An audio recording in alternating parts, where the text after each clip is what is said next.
Warning: the following contains explicit language and subject matter that may not be suitable for younger listeners, church folk, and people who enjoy kale smoothies. What are they trying to pull now? Well, they're messing with our heads. Jazz, guys! Hey, Jazz, let me in! Keep an eye on him! Jazz! Hey, guys, Jazz, let me in! Who are you? Chris Moore, Capitol Records, A&R. Come on, let me in! I told you, man, things are going our way. Take a few steps back from the door. You toss me some ID. Hey. All right, man, so how'd you find us? The cops told me you guys are looking for a record contract. There's something going on here we got to take immediate advantage of, guys. Come on, let's talk, huh? Yeah, what's that? What's that? Will you look? This is hot. You guys are the hottest thing since Marky Mark and the Funky Bunch. Marky Mark, man, that guy sucks. Okay, forget Marky Mark. There's magic out here, guys. Let's talk contracts. I promise you, someday we're going to be backstage at the Forum laughing about this. All right, let me ask you a question. What side you taking the big David Lee Roth Van Halen split? What do you mean? What kind of question is that? What side did you take, Halen or Roth? Van Halen. He's a cop. Oh, come on, Later, guys. Taken. Oink, oink. Strictly a judgment call. They sold a lot of records after Dave left the group. Come on, one more question. Hey, come on, Jazz, one more. Right. Who'd win in a wrestling match, Lemmy or God? Lemmy. God. Wrong, dickhead. Trick question. Lemmy is God.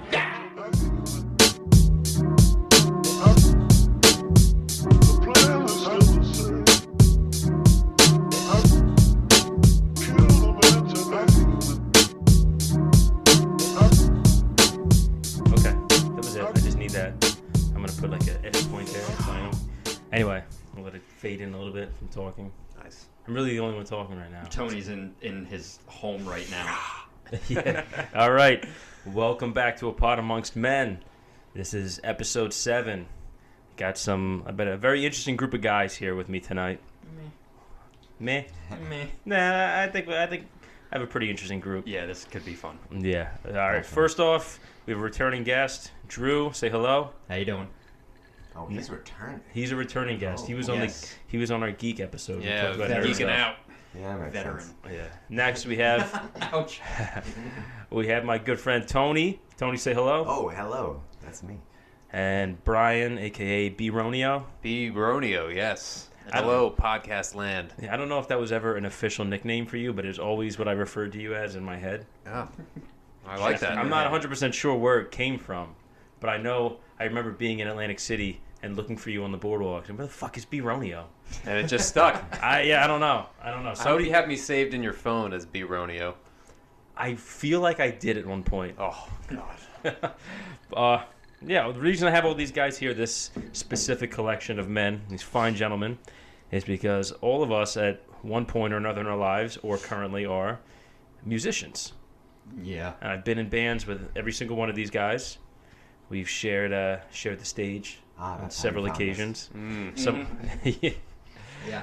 But I wanted to talk about just stuff about being a musician, playing shows, going on the road, anything. I feel like everybody has, at some point in their life, like a fantasy, like, oh, I wish if I could be in a band, if I could be a singer, just Had that desire. yeah, to stand on a stage and just hear screaming fans and going backstage, getting your toes sucked by beautiful women. Shit, I quit and I still do it.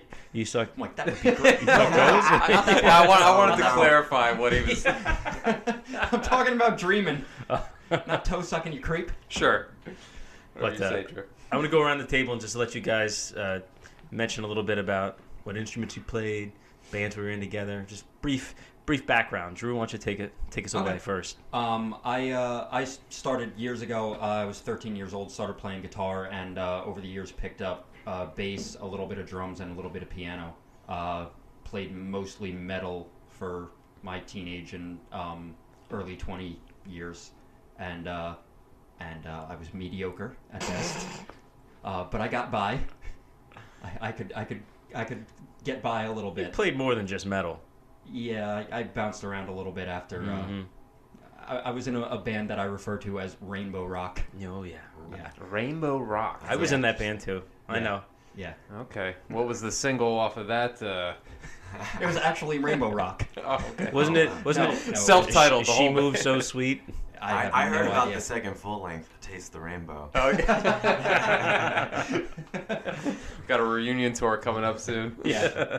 All right, Brian, go ahead.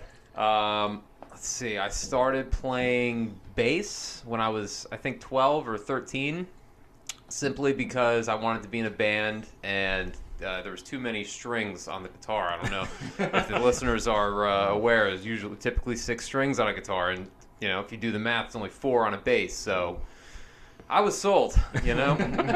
This seems like way less work. Yeah, yep. And I had to buy my own with birthday money because my mom thought that I wouldn't be into it, or I would, get out of it quickly. So, years later, I was like, how'd that work out for you, Mom?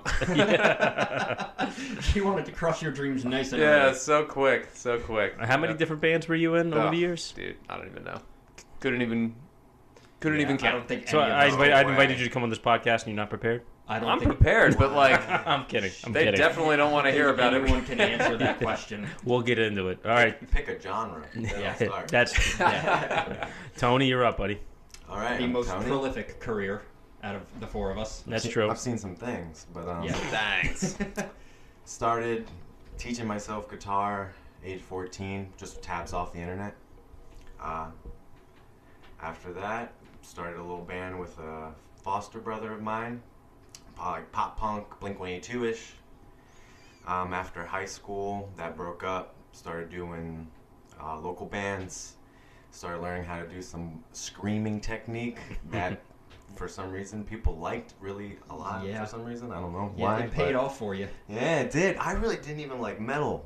Yeah. I remember that. Yeah, I had to convince you. And when I joined the band with Steve and Drew, I was like more into singing. I wanted to be in a screamo band or like Census the Fail. U's, Census Yeah. Fail, Mhm. that kind of thing. Yeah, that wasn't us. And then once I joined and I was like, these with you guys, that's when I turned metal. And then I just took off from there. Yeah. Got a signed band, toured a bit. Yeah. And then, Are you still doing anything? it got to the point nowadays that you just put out music on the internet. Yeah. Yeah. You let it do its thing and you don't have to travel as much. Nice. And Yeah. yeah. I like it. I want to tell the story about how we actually first met Tony. I'm about it. Yeah. So, me and Drew were in a metal band at one point, and our singer had quit. So it had to be, how many months was it? It was like 6 months, it At feels least. like, Yeah. where we could not find a replacement. So we started making jokes where we were just going to walk up to scene kids, like goth, emo-looking people that metal looked kids. the part. Yeah, somebody who looked the part, and just be, hey, bro, can you scream? If you roll the dice, your odds are probably Yeah. I probably in your definitely favor. had red hair at the time. It was orange. That was one of the colors. Yeah. It was Oh, yeah, black with multicolored. an orange streak in the front. Yeah. So they thought with the rainbow band they had, it was perfect. Oh, yeah. Well, that was actually What was that band called again? It was 5 minutes ago. I forgot already. That was Union City Blue, and then New Brilliant, which was basically the same band. Okay. Same Now that you songwriter. mentioned that band, you definitely Rainbow Rock. Yeah. Rainbow Rock. Yeah, there you go. All right. that was Yeah. the band name. So, anyway, so Drew, So Tony was working at FYE at the time. I was. FYE for any of you young fellas out there is a store that used to sell CDs and movies. These things called CDs. They were little small discs that played actual music, and they only held approximately 12 to 15 songs. Yeah. For your entertainment. Yeah. Yes. So Tony was working alone in the store at night and definitely thought I was going to rob the place because I was just like standing in there for way too long, like reading magazines and stuff and like looking at him like I was like nervous to walk up to him and be like, "Hey man, you scream, bro?" But eventually I did. You stole shit? I actually, maybe. But no, I didn't. Not that night. He's like, beyond that, I know nothing. No, but I walked up and I was like, do you happen to know anybody who's like a vocalist, like a screamer? And he very like, he like puts his hand up like real shy and everything, like, me? MySpace days. Yeah, back in the MySpace days. Yeah. That was how you knew if somebody was like legit. You had to go on their MySpace and be like, do they look legit? What kind of music do they have? What do their photos look like? Yeah. What's their song? Maybe Yeah, a what's song their playing. profile Yeah. song? That Yeah. is a lot of time went into that, Yeah. Yeah. It's Maybe like, oh, this is my statement for the week. Yeah. I want people Way to think too I'm much deep time. when they hear my song. Exactly. People learn something about me when they go to my MySpace page. Angsty. So anyway, lo and behold, Tony's answer was yes, and Yeah. we found ourselves a vocalist. Yeah. And that was in Real quick. They made me try out. Yeah. We weren't. Then they really, were glowing immediately. we really just wanted Smiles to. were huge. We wanted to show you to Darren and Fido, be like, hey, we got one. Well, here's the thing. I didn't actually know what you sounded like. You didn't have any recordings to show me or anything like that. Definitely So not. I was like, he says he can scream, so we'll bring him in and see what he can do. And he sat on the couch and he was like, all right, play a song. We started playing. He got excited about what we were doing and just jumped up and grabbed the microphone and started improvising. And all of our heads just went to Steve. Unfortunately, didn't have hair, but all of our heads went down. So he Unfortunately, I'm a swimmer, bro. Okay, this is for a reason. This was not accidental. So we all put our heads down so that our hair covered our faces, and he couldn't see us like smiling real hard. I was like, "This is fucking awesome. This is so cool. He can actually scream." And this is in arms. This is in arms like these. In arms like these. Which was my first metal band. All right. It was mine too. First of many. My first metal It band was as your well. first band. Yeah. Band at all. I learned to play bass only a couple months before. You look so good on the bass. Yeah. Thanks, man. Tony, did you even The know second that? you became my bass player, you were my favorite bass player. He had I was only been like, playing damn. for a couple months. He looked so natural. He killed it. I had my bass in the back of my truck. We always used to hang out at Dunkin' Donuts on Route 22, and I had my bass in the back of my truck, and he was like, "Hey, let me see that," and it's like, "Sure," and I gave it to him, and like within like 5 minutes, I had taught him a Kill Switch Engage song, and he just played it like he had been doing it for years. The key is that you taught me how to read tabs. Yeah. So no, but I taught you that song without reading anything. That's I was true. like, "This is how you play it," and handed you the bass, and you just did it. Well, it was easy. It was only like It was 3 2 notes. notes. Yeah. Open. Yeah. That That helps. particular song. Yeah. Yeah. I had only started playing like a couple months before that, and Drew was like, "Hey, I'm starting this thing, and like I already showed you this song. I think you know how to play it. And, like, just try out and see how you do." I was like, "Fuck." So I just sat home and I was just drilling on the bass, trying to get it right. We went to Fido's house to actually like play the song, and they were like, "Yeah, it's cool. Yeah, you're in the band, man." And they're like, "Yeah, I've only been playing for a few months." And they're like, Yeah. Well, it worked out. Yeah, it was lucky. Yep. It forced me to practice and get better quick. When I showed up to that first meeting, you guys had such serious equipment too. I was just like blown away. So Yeah. for someone that was only playing for months, you had like a serious rig. Half of that It was his, mine. yeah. That was mine. Yeah. The only thing that was actually mine at that point was the bass. Yeah. Which actually that kept up because even when we got to the next 2 bands I was in with you, it was still your bass cab that I used. Yeah. It actually wasn't until we were in the cover band that I bought my own head. Yeah. Yeah. Goes to show, started making some money in the cover Yeah. band. Yeah. I'll tell you what. That took a while. Yeah. Yeah. Hey, you know what? That was It not an really instant didn't. thing. Yeah, in the grand scheme of things, it took It- less than a year. It felt like it took a while. Yeah. Remember that? Remember the first show we played? The I one think was at that the in- BT Bistro? Yeah, Yeah. dude. Oh, God. Yeah, Steve Yeah, and I we- drove down there. We had to meet with like the manager. Yeah, I remember that guy. Yeah. David, he was a nice guy, actually. Yeah, for like $300. We were running sound too. Yeah. We were all excited. Yeah. It was my first gig, man. Yeah, Yeah, I that think was- I think we cleared like $60 a guy. Yeah. A person. Ugh. We were a multi-gender band. Yes. That's true. I should mention, Brian, me and Brian and Drew were in a cover band later on, Yes. which is Which they're now still around. Very right? successful. Yeah. Yeah. They all live off of that band. Smartest That's thing their- they ever did was get rid of us. That's They true. didn't get rid of us. Yeah, we left. We quit. Well, You can't fire me, I quit. they got rid of Brian. I was gonna quit, but of course they Rightfully didn't give me so. that opportunity. So now no one will believe me. Yeah. But I was really gonna quit. Yeah, rightfully so. They got rid of you. You didn't do shit. That's not true, man. I was an integral part of that band. I named the band one. That's true. All right, You they did come still up with a have name. that fucking name today. Wow. Like Yeah. they're just That's making huge. money off Yeah. my shit, right? Yeah. Yeah, you definitely should have copyrighted that. Yeah, because that's you'd be what I making get for killing taking a right now. back seat to legal shit. But Well, most good bands kick out the person that names them, and Arms did that too. is that what happened? The Air I Breathe also. Right? Yeah, Yeah. yeah, He was long gone before anything Yeah. successful happened. yeah, Something about the guy who names the band, you know? Yeah. yeah. Thank You're you, not guy gonna who last. names the band. If you name the band, you're not gonna last. Yeah. That's when they asked me, like, you have any good suggestions? I have none. I have nothing. But, yeah, I will say this about making money as a band. What a goddamn difference there is between playing originals and playing covers. Yeah, It is night and day. Definitely. yeah, When we were, like, when the 3 of us were in the cover band, when we were at the height of how long we stuck around for. Yeah, which still is not where they currently are. They're way higher. Oh yeah, they far surpass anything. We were only playing 2 nights a week. Yeah, but I was paying like my bill. I was paying my mortgage, my rent. My rent and my apartment without touching my paychecks from work. Oh yeah. Yeah, no, I definitely counted on that money for sure. Yeah, well, that was your only job at the time. Yeah. And I was playing. Me and him were playing 4 nights a week. You were only playing 2, because we were doing Thursday, Friday, Saturday, and Sunday. You were doing. You guys weren't doing that consistently though. Thursday, Friday, and Saturday we were. Oh yeah, we got Shannon Rose, Zaleski, right? Yeah. Yeah, we had that guy, the other Brian. Oh. Who, unfortunately, I'm sorry, he was way better than you. I know. He was good. He was better than all of us. Yeah, he was easily the best musician in that band. He had the voice of an angel. Yeah. He was phenomenal. Yeah, that guy was amazing. Every time I hear Semi-Charmed Life, I think that could have been me singing that. Yep.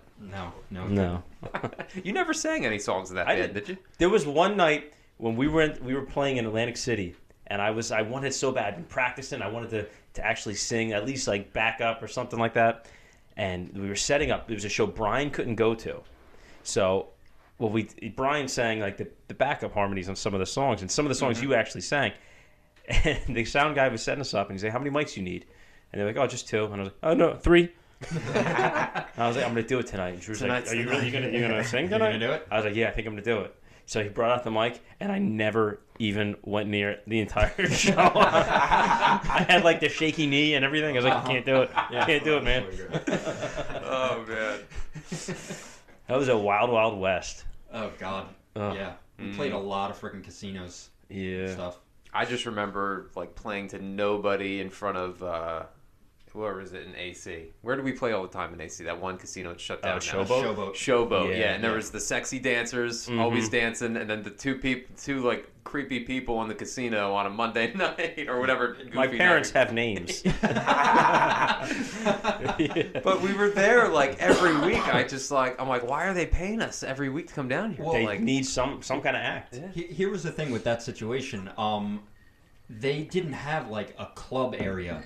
They had a stage that was set up by one of the casinos. It was like part of the casino floor, and they just had a stage set up, so it was like a separate section of the casino. Yeah, but there was still gambling. People that were there to gamble, and then there was a bar behind it. So that's what they were there for. They weren't there to see a band. But it was linked to the House of Blues.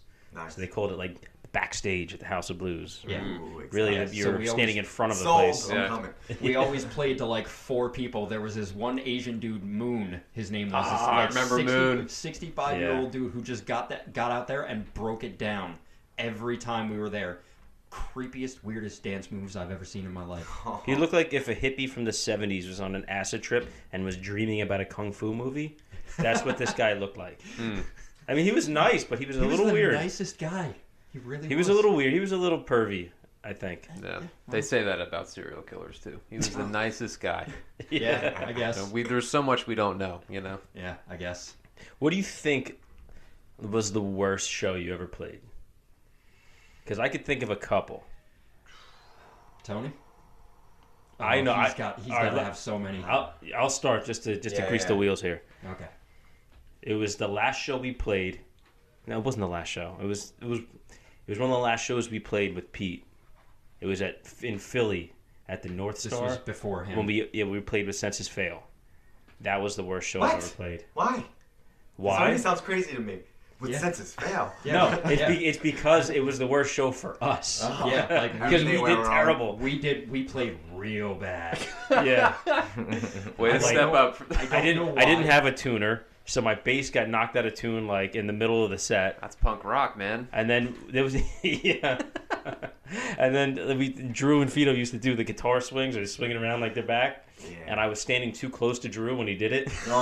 But he realized I stopped mid-swing, so I didn't hit him. I hit me. He hit himself. He got caught on his shoulder and hit him in the jaw because I didn't like a clean right hook. I didn't give it enough momentum. Yeah. So like I stopped mid-swing because I was like, shit, Steve's right next to me. So the strap just caught underneath my armpit, and the strap stopped, and the guitar kept going. So it came around and hooked me right in the jaw. That's too important to show show to do such fancy moves. No, but the night before we had played we had opened for them in another show At Maxwell's. and it went off without a hitch. It was perfect. Yeah. That was probably one of the best shows we ever played. Yeah. Okay. Anyway. Background noise. That was in my brain for a second. Yeah. Louder. I was like, what is happening? What's happening? I just felt everyone looking at me. Yeah, I thought it was you because you went for your phone. I thought it was you. Yeah. I know mine's on silent. For some reason, same. I don't know why, but It's not even my I started ringtone. showing signs. Everyone wants to blame you. You just seemed like a guy who would forget to put his phone on I just silent. look like a guilty person in general, Yeah. I think. Says the police officer. All right, Brian, what do you think the worst show you ever played was? Oh, dude, I don't know. They're all bad. Every single one of them. They're all horrible. No, you have a crazy tornado story or something. Okay, yeah. This From out is, in the Midwest. I can't, honestly, at the top of my head, I can't tell you what, like, the worst show I ever played was. The craziest thing I ever saw, I was on Warped Tour. We were in, I believe it was Wisconsin. So I don't know, like, anything about, like, the Midwest and weather, you know? But it's a beautiful day, you know? Gorgeous out. And Apparently that doesn't mean shit. apparently not, right? And so I'm hanging out. I think I just got off the phone with somebody. I'm hanging out by this like little body of water, you know, just listening to music in the distance, and real far away, I see this tiny black dot. It's like the blackest black I've ever seen, but it's tiny, and it just keeps getting bigger and bigger and bigger. Before I know it, I see this. There's a tunnel. What? The entrance for a tunnel. Yes. Yeah, he went all Wile E. Coyote. Obviously, I go in it. Anyway, this huge mass of black cloud. Now, this is the darkest black I've ever seen. Is just racing towards me. I'm thinking it's the fucking apocalypse. I don't know what I'm seeing. I've never seen anything like this before. I've never seen clouds that look like that. I've never seen anything race On a toward. bright, sunny day. Yeah, on a beautiful day. And before I know it, the whole area is just surrounded by these clouds, and there is literally the giant funnel forming right on top of me. And I'm looking at a tornado that's literally forming. I'm looking into the inside of the funnel, and I'm like, oh, holy shit. And I'm like, this is fucking crazy. So I'm thinking, I see a bridge off in the distance, and I'm like, all right, I remember 4th grade science class. They said, run to bridge if there's a tornado. I've seen Twister. It works. Yeah, so I'm getting ready. I'm like, all right, the fucking merch tent's like not too far. I'm going to grab the money box and fucking run. And there's Priorities. Meanwhile, there is mass chaos going on around me. Everyone's freaking the fuck out. Tents are flying left and right. I don't know what's going on. This thing comes about halfway to the ground and then just retreats back into the sky like it didn't fucking happen. And I'm just like, wow, looking around like, okay. He's looking around. I'm gonna count my money. Did everybody just see that? So I don't know what happened to the money. The tornado hit the money. It took the money and left. It was a very targeted tornado. It went right for the merch stand. I saw it fly up. I mean, it's probably somewhere around here. We just gotta look. Yeah. Tony, you got a good one? Well, first of all, I got the perfect follow-up story to this story. Excellent. I love it. Okay, hit us. Go for it. It's perfect. So, Dare I Breathe, I got like one of these handicap buses or city link buses, and I converted it, stripped it, converted all bunk beds, seating in another area, yada, yada, yada. Mm-hmm. Just so you know, we're sleeping in every night so that we don't have to buy hotel rooms. We sleep in these, it's like 6-foot, 7-foot bunk beds. So we're out in the Midwest, and my drummer at the time hears that there's going to be bad weather, and we're in the parking lot, and it's starting to storm, and he's super terrified of tornadoes. We've seen them before on the road. Rightfully Nothing serious, but we've seen them. They just never touch down. That's when tornadoes are dangerous, is when they touch down. Uh-huh. So we're in the middle of this Walmart parking lot. Crazy rains, crazy winds, but we're passed out because at the end of the night after like playing a show and being there for like maybe like 16 hours of the day, from load in to load out, you're just beat. So you're sleeping in this Walmart parking lot. No one's bothered. Only Greg wakes up in the middle of the night screaming like, we got to get out of here. The end of the world's coming. Like, I've heard stories about this. We need to get out of here, man. It's tornadoes. I heard about the tornadoes. We can't wake up our merch guy at the time because he has this crazy sleep issue where like he doesn't wake up. We've even been pulled over before in the middle of the night, and he won't wake up when a cop is like in his face pulling on him. So this guy won't wake up.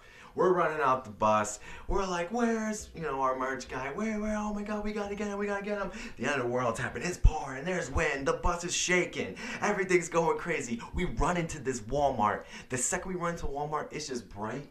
And we're like, okay, no one seems to be shook. We turn around and there's just people walking in the Walmart. Like, it's just every day right now. Really? Like, there's nothing happening. It's nighttime. It's raining outside, but it is not what is going on in our minds. That's just how it is out there? I guess. Or we were just like, being from out here, we just didn't. They were still drunk. That's what happened. Yeah. It's like when someone from out there comes up here and we have like snow. If it's Oh, not yeah, down they don't know how south, to they drive. don't know how to drive. Yeah. That's a crazy thing, though. If you're not used to like weather in another area, I mean, Yeah. dude, it will mess with your brain. You will Mhm. really. I think it's Definitely. like you immediately go to end of the world. Like Yeah. I think that's what it is. That's how I feel when it goes over 90 degrees. Yeah. Yeah. That's Global what I feel warming. when It's cold. literally hotter than hell right now. Mm-hmm. My blood is too Yeah, thick for that I kind don't of like climate. that we live where the air hurts my face. Yeah. Same. Well, yeah, we work in it. So Yeah. All right. Any more stories from you didn't give us your worst show story. I mean, we've got a couple weather-related I stories. actually, aside Yeah. from weather, and Drew, I can't wait to hear your story, but I know your fucking worst story, and it was on stage with me.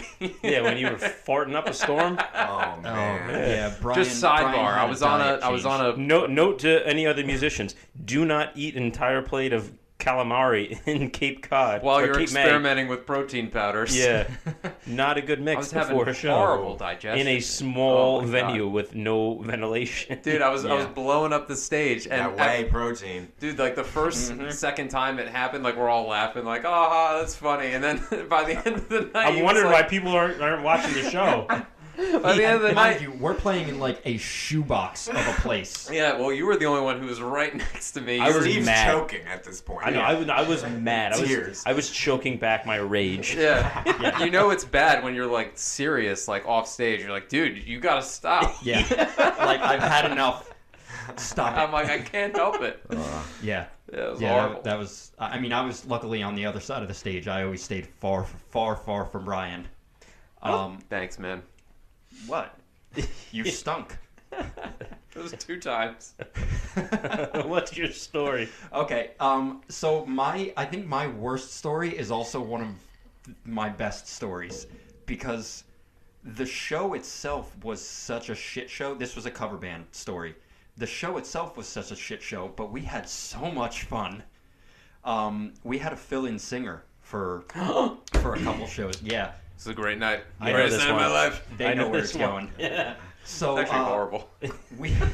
we had a fill-in singer for every once in a while. This girl named Donna, she's doing very Yeah, very she's well. blowing the fuck up right she's now, blowing actually. the fuck up. Like she's we on we were Billboard all now, and replaced. I mean, like we all had fill-ins at one point or another. I- You actually know Drew. You're the only one that didn't. Yeah, only for one night. I Yeah. had like a wedding or something to go to, and our sound guys filled in for me. And Ryan, our drummer, said it was horrible. Anyway, continue. But yeah, so we had a fill-in singer, and we had used her a couple months prior, and she did a great job. She's a phenomenal singer and everything. She knew all the songs really well, put on a great show and everything. We called her a couple months later. We needed her again, and she didn't exactly prepare as well this time.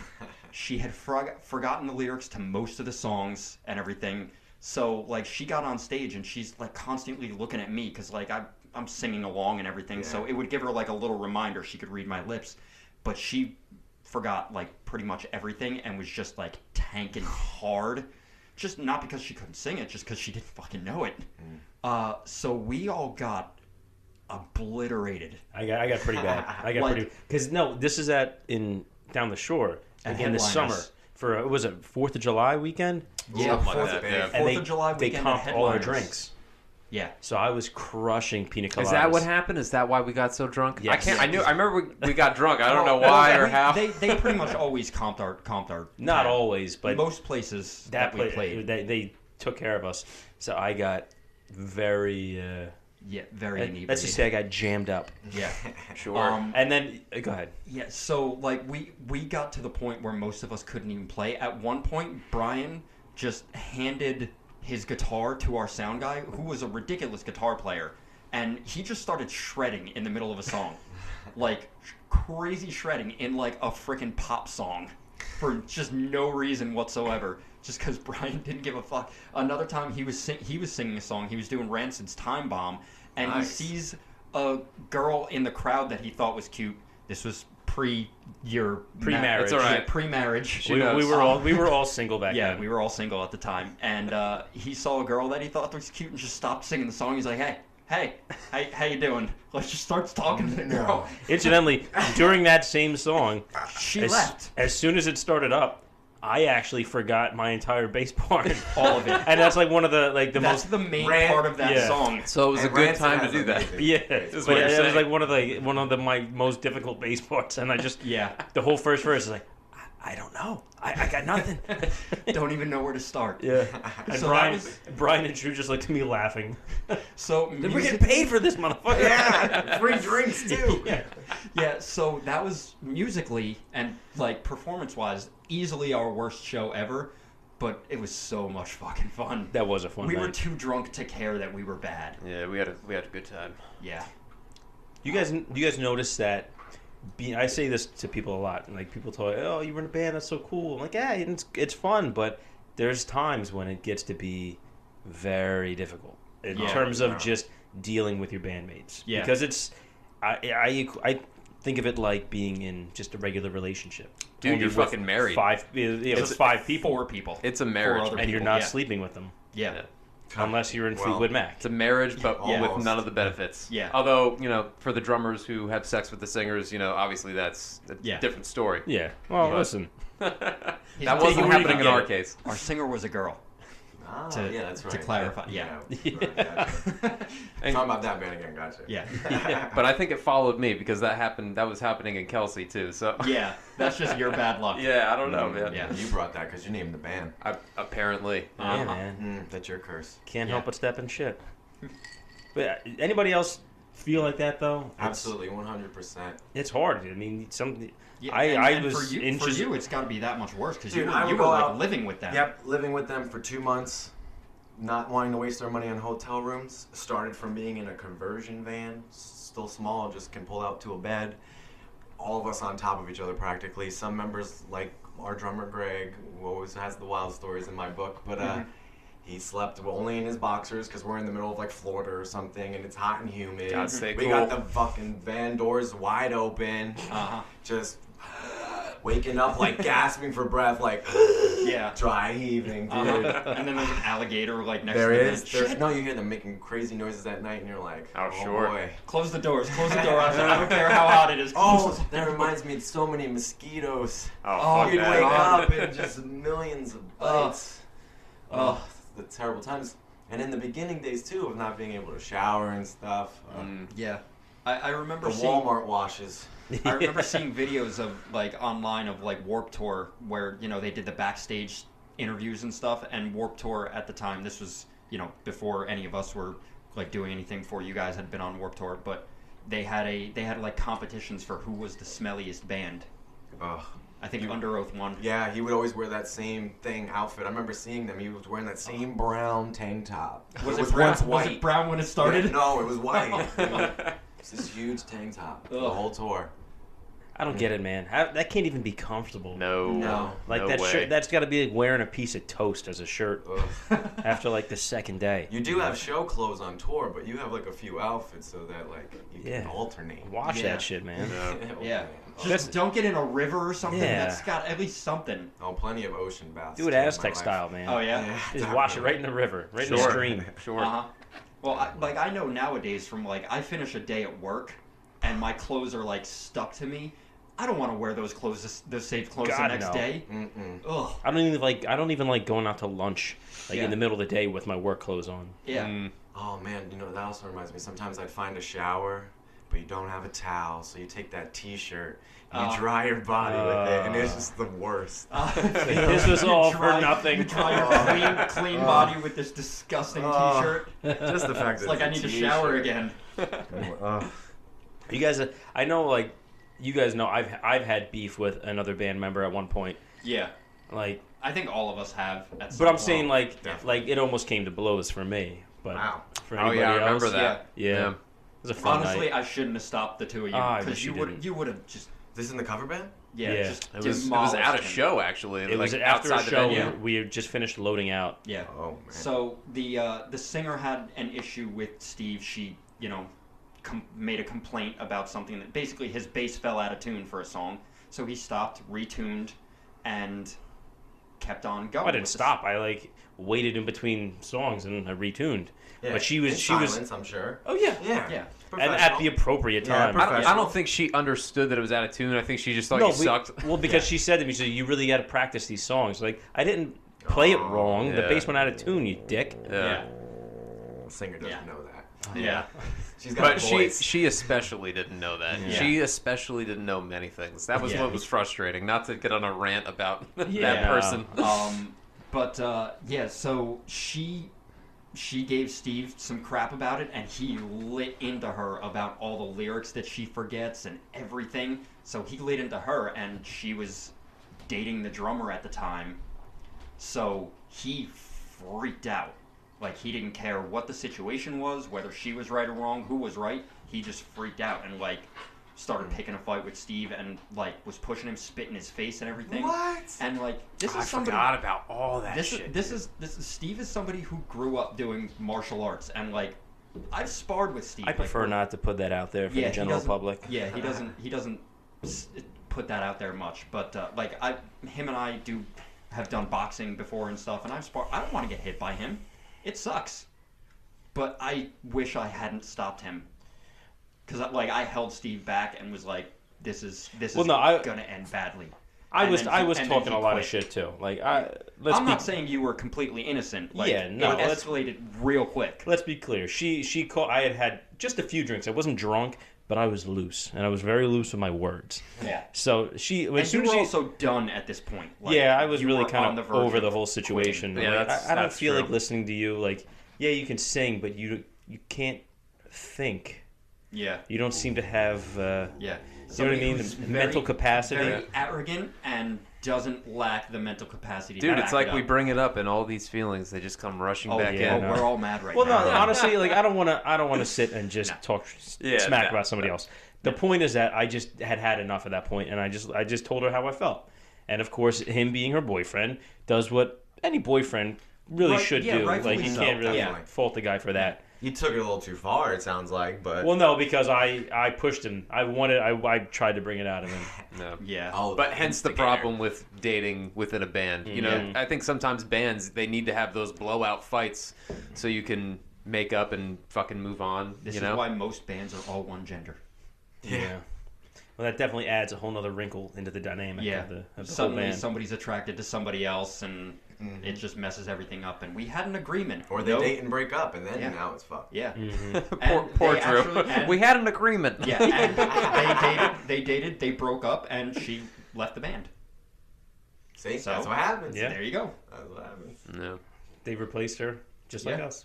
Yeah. That's why I didn't date Darren.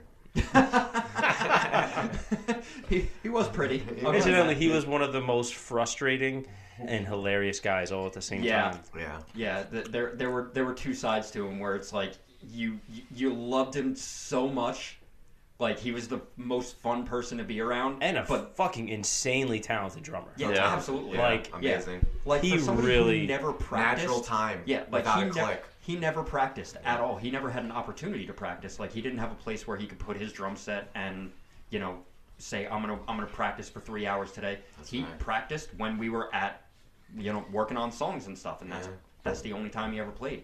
And he nailed everything all the time, and it still wasn't good enough for him. Oh yeah, it That had was- to be CD quality for him every time. Yeah, I know. yeah. So And so that was one of the most infuriating things. Yeah. Trying to practice and write songs. Yeah. He would want to go over the same part 60 freaking times. We were tight, though. We were Yeah. tight. We We were were tight. real- we we were wasted real so tight. many practice Yeah. sessions for working on like a 30-second part. Yeah. that Yeah. fell into But that also, part. also, I my biggest thing with him was that he and like I haven't talked to him in a while, but like if he were to call me up right now, like we'd still be friends. Yeah, Like, no, yes, there's yeah. no bad blood. Yeah, Let's be no very bad clear blood about that. at all. But one of I would say this to his face. One of my biggest issues with him was he constantly changed what he wanted out of the band.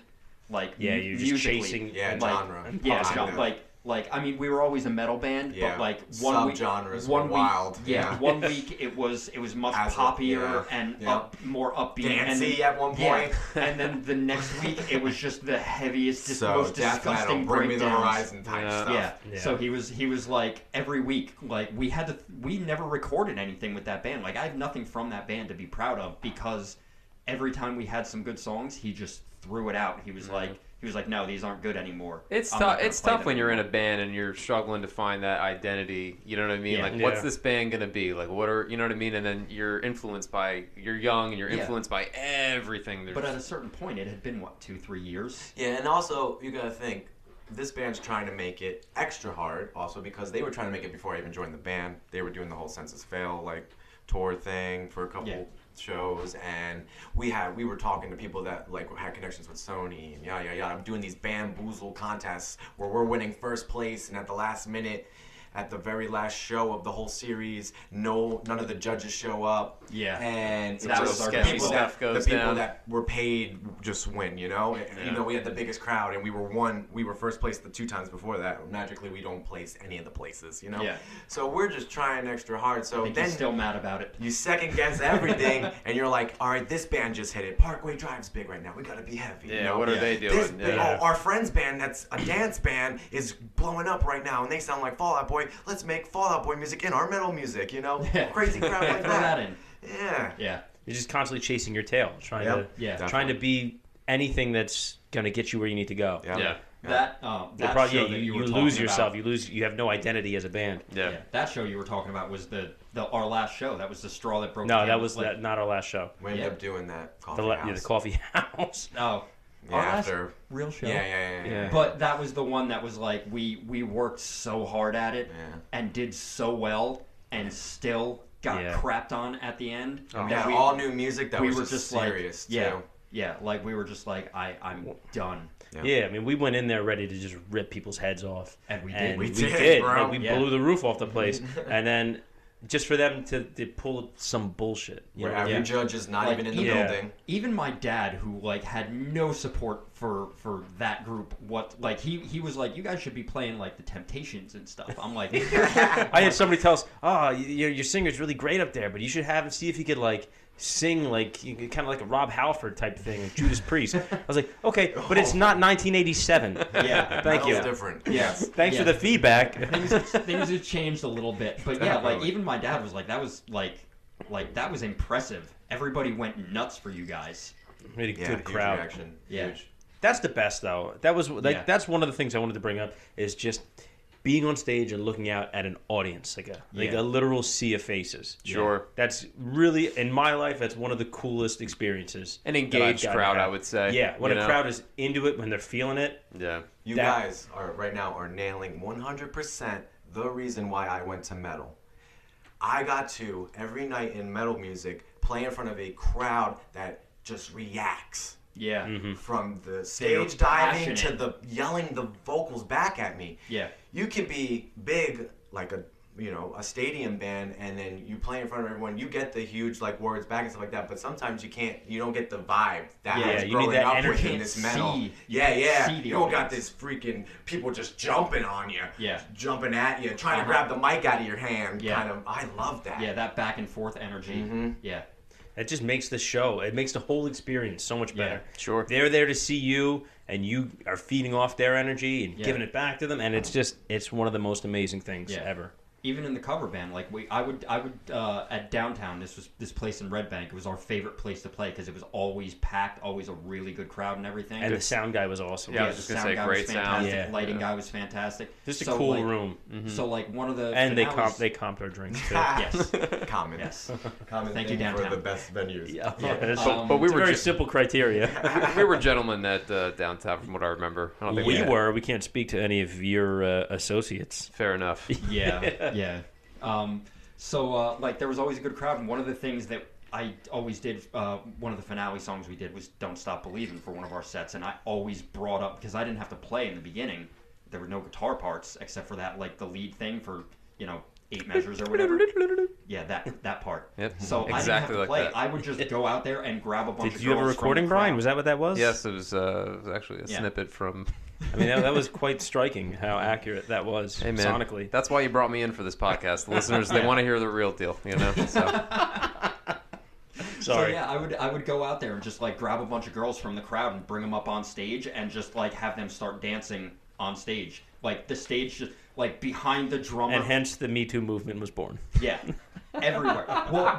Here's the thing. The way that was set, they had such huge subwoofers in front of the stage. Oh, God, That all four of us that were standing, not including the drummer, could walk out on the subwoofers and still play the songs and perform and everything, and just the stage behind us was full of people.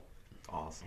Yeah, so it was a fantastic fucking time, like because we were able to interact with the crowd and everything. Yeah, that got out of hand a couple times though. They stopped that shit. Yeah, at some they put point. they were like, "Oh, kibosh on that." Yeah, Not they were with- like, "You not with- can't." Not with me there. Oh, really? Yeah. No, it had to have been after I'm pretty left. sure I remember them. We did it a bunch of Yeah. times, and by like the third or fourth time, they're like, "Yeah, we can't do that." Yeah. We have insurance policies and everything. They're like, "That's a bad idea." Yeah.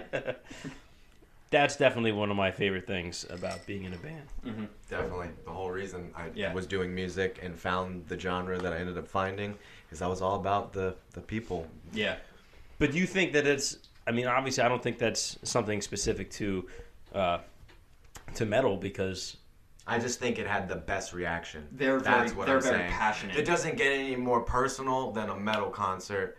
I mean, obviously, like I said before, you can be a huge band and you can always hear the fans and see a sea of people, definitely. But I got to feel the fans. Yeah. They were on top of me. I'd play these huge rooms, one being even the House of Blues in Disney. I've sold out the House of Blues in Disney, a metal band, kids on top of me crowd surfing through that. Jesus That Christ. doesn't even make sense. those Orlando kids do not play. It doesn't even make Yeah. sense. Yeah, but he a metal band at Disney. Yeah. That is. That's I went and hung out with Mickey after. It was awesome. They comp that's passes. awesome. Well, I'll definitely say this. One thing about metal music that I think is lost on most people who don't listen is that it's not inherently angry music. Like it's Correct. not like evil. It's not like Yeah, it gets a bad rap. yeah, it gets Yeah. a very bad rap. Most It's- metal bands are Christian bands. Yeah, it's passion. Yeah, What is with that? The Christian hardcore. That's Yeah. like a thing like in and of itself. Eh. Like Yeah. You know me, I lean a bit more agnostic, so Yeah. I like Same to keep here. God out of my music. Yeah. all right, it's very dark. That's not dark. I'm just telling you that I'm not Just a fan. telling it like it is. Yeah, I'm just telling you how I am, man. Nah, I hear you, man. But there's plenty of Christian metal bands. they're out like there. all from the Midwest too. Yeah. I feel like they're just like They'll very. eat a lot of corn. They're very sheltered out there, and then like I don't know, because they some of these bands they start out Christian and then Yes. Yeah, and then they And then end they up stop. trying to hire hitmen to Yeah. assassinate their They get wives. caught hooking up with like underage chicks and Yeah. stuff. Yeah. They go crazy. It's like the first taste of freedom. Well, pretty much. I think they get out on the road and then they like just learn a little bit more about themselves, about Yeah. like the world. They grow up a little bit and they're like, let's not be Christian anymore. Yeah. Yeah, it's like that Amish show where they send them out at like 15 years old to Yeah. go live in the real world to see Oh, if they like- still want to be Amish. Isn't that Rumspringer? Oh, yeah. Sure. Something like that? Yeah. Yeah. Is that a real thing? Sure. I think it is. Yeah, it Definitely is. Yeah. I think Yeah, it they is. get- I've seen it on so many references of that. Even like the TV shows they have for him, they always Yeah, mention that's that stuff. what I'm talking about. It's from 16 to 18. They have 2 years to do whatever the fuck they want, and then they have to decide at the end of the 2 years if they want to be Amish. Don't ask me how I know this. How do they hang on to anybody? I don't know. What do they like send them to like the worst possible place? Well, the thing, it's family is how they hang on. Is because if you decide to stay, every tie to that other home life is yeah, cut you off. lose everything. Yeah. Everything you've known your whole life. Your at mom, that your point. dad, everything. Yeah. Yeah. Okay. Good So point. they just live it up for 2 years. They get to party and Yeah. do whatever they want. I'm sure most Learn of about them. themselves. And definitely don't talk about it when they go home. Yeah. Sure. So, All right, let's get back how on was topic. your week? No. Was dealing with like having great audiences is obviously, like we said, one of our favorite things. One of my personal favorite things is like just getting to see the drunk people in the audience, especially in the cover band. I think I've had some of the best interactions with drunk people, Yeah. especially because They don't hide themselves very well. They probably try. I don't think there's much effort on Doesn't their part. work. But just because when you're in a cover band, you're usually playing multiple sets in a night, so you have time between sets to go out, like get a drink. Yeah, you you might have a interact with a 45-minute few break and people. stuff. People come up, oh hey, great set. or somebody might come up and say, "Hey, Mr. Bassman." Okay, bass player. All right, so you must know. One of my favorite stories ever is because anytime we would play and then you get like some drunk person, for like the black guys always would zero in on me, on the bass player, because the bass is the rhythm. Yeah. And this one guy one night, he came up and he's like, "Hey," he's giving me compliments. He's like, "Yeah, I really like the set." He's like, "Yeah, Mr. Bassman." So we went up to the second set, and he's out in the audience with his wife, and there's not a lot of people actually up yet because it's like early in the set, and he's just got his hands up. He's like, "Yeah," like air bassing, like slap bass, Mr. Bassman. And they always come up anytime, and just as soon as some people hear you're a musician, like, "Oh, you're a guitar player? Oh, well, you must know this musician." So, That guy made up the craziest names. Oh, you a bass player? I don't. He didn't make up the names. I was convinced he was making up the names. I was like, they were too ridiculous to be real people. No, we made up the ridiculous names. No, he did. He had some ridiculous stuff. Yeah, I was like, where are you getting these bass player names from? Oh, so you a bass player, huh? You must know Clavis Backbone. Yeah, and I lie right to the guy's face. Yeah, Mavis Spare Rib. Yeah. But I love the drunk people. There's always like Yep. the drunk lady wants to come up and show you her tattoos. Like, "Oh, you have tattoos? Look at mine." And it always involves like them like taking off like a complicated piece of clothing. Yeah. You know what I mean? Like, I have this shirt with 6 buckles on it. Let me take off each one so I can show you my butterfly tattoo. Yeah. Well, yours, people just were shirtless in the crowd anyway. Oh yeah, definitely. Yeah. Shirtless. Just like in the mosh pits, just shirts torn off and everything, tattoos blazing. Damn. Letting it show. One thing this is another thing that people I think get wrong sometimes is "Oh, you're in a band, you must have got with so many chicks or whatever." No, The bass player. not really. No, but it's not about the bass player It's thing. funny you bring this up. Yeah, fuck you for that. I know. You gotta love how it's the singer that calls you out immediately. You know what? You just always see those memes. This podcast is over. Yeah. Kindly see yourselves out. I think it's different. I think it just depends on the band you're in. You Well, know, that's you know what I mean? Depends on the kind of person you are. Well, not even that, but I know with the cover band is you're working. You're not just playing one set and then you're done. You're playing sometimes 4 sets in a night. Yeah, it's a lot. So you don't have maybe 15, 20 minutes in between, and by the time it's all over, the bar's closing anyway, and you still have to load out all your equipment and hope your car hasn't gotten towed in the time you've been in there.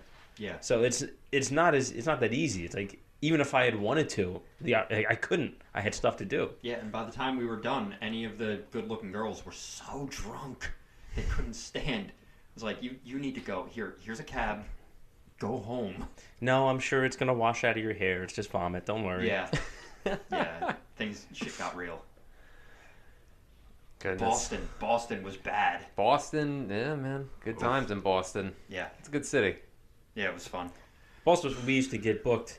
Like we were with a promotion company. What they would do is they would put on showcases. So they would have like all their bands come in and just play like 3 songs. Yeah, it would each. be like a full day of like 30 bands just playing 3 songs. And then all these different club owners would come in and just watch and see, all right, I like that band, and I'll book them for these weekends. That way they could just sell all their artists or their cover bands. Mm-hmm. But this one guy, he owned a few clubs in Boston, like right in Faneuil Hall, and he booked us. He would book us like 2 weekends each month. Yeah. So we would just drive up. We would all share one hotel room, just split the cost, and we would make good money. Like definitely good money where it was worth it for us to do that. And there was great crowds. The first one we played, it was basically a nightclub. Yeah, like I was like, we played a lot of like nightclubs. When I got there, I was like, you really want to have like a band player? Yeah, we're gonna kill the fucking vibe, man. Yeah, it seems like you should have a DJ in here. But it was just a great room. Like, it was so much fun, and that was the same place where your amp got. Yeah, they had to buy me a new amp. There was like a fucking surge. leak. It was like the building is super old. Yeah. It was like a historic building. Yeah, it's Faneuil Hall. It turned into like a shopping center kind of thing. Yeah, I looked down and my amp was soaking wet. I'm like, what the hell? And then it didn't work. In the middle of our first of 3 sets for the night. Yeah. And it was the Friday, so we had just drove up there. We still had to play Saturday as well. Yeah.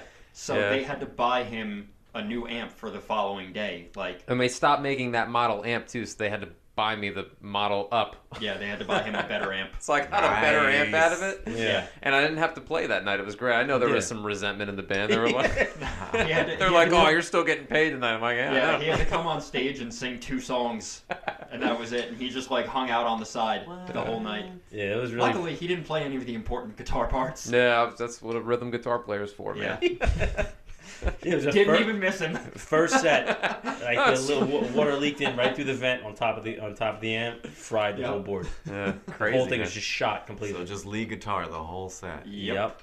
Yeah. The you guitar. Yeah. You could swing it, Drew. You were good. Oh, we You made know- it happen, you know- but you it know what was I not found? great. You know what I found from listening to like I mean, growing up listening to like so much metal, there was so much guitar-driven stuff, but going into listening to other genres of music and like really paying more attention to what was going on and seeing other bands in these music genres, you don't need 2 guitars if you have a good bass player, because the bass fills up so goddamn much. Like, it wasn't like it was with metal, where like the bass is basically just doing the exact same thing as the guitar, just adding some low end to it. It's just that tie-in between the drums and everything else. Yeah. But like other genres of music, like we were playing all pop and rock stuff, like he held down all the rhythm anyway, so like the rhythm guitar, you weren't necessary. No, not at all. Yeah. Not at all. I don't even know why I was in the band. But he wasn't gonna named turn it. it down. Exactly. Thank you. named Yep. Yeah. But I went into Overstayed my welcome. like I went into the cover band thing coming out of all metal bands, so I was like, you have to have 2 guitar players. You're not going to have a full sound without 2 guitar players. No, but I would agree. had that It mentality. definitely helps Oh, to yeah. have 2 Oh, guitar absolutely. players. Right? Yeah. Absolutely. Yes. Of course he's going to agree. You need the rhythm guitar player. You could run with one leg, but you ain't gonna get where you're going very fast. That's true. Yeah, no, so like I actually remember our drummer Ryan saying that was the only cover band he had ever been in that had 2 guitar players, and once you left the band, I don't think they've ever had two. No. That's kids. probably because he was a greedy fuck and he just didn't want to split the money 5 ways instead They of were 4. like, more money. but also Yeah. he did it. They went real heavy with backing tracks. Like I've seen Oh, them, yeah. I've seen their shows since we left. They Yeah. went like real, like a lot of backing track. Like it's the guitarists and bassists aren't even necessary. Yeah, but they also are like fucking incredible though. They really are. Yeah, well, vocally they've gotten Yeah. immensely better. Yeah, the bassist that they added has like the voice of an angel. That seems to be my role. Whenever I go into a band, I'm always replaced by someone who's better on bass and can actually sing, and will actually sing into a microphone. Yeah. We do that just to keep you in check, you know? Yeah. There was, I don't know, if you remember this, Tony, when we were in Arms, we were writing a song and we wanted to do like gang vocals. Gang vocals, I was thinking Yeah. about it before. Yeah, we gave you the mic to go, ha! Yeah, same thing. They gave me the mic and I was too pussy to say anything. Yeah, but then He looks like he'd be the one that would belt the loudest out of us. but then the one time the joke came about because the one time That's right. Darren saw I was nervous and he was breaking my chops. He's like, "What are you gonna? You afraid you're gonna mess up?" the He's one like, time you went to do it, we all we stopped for some we stopped playing and he was just like Gah! Into the microphone. He was the only one who did anything. He was just like yelling bah!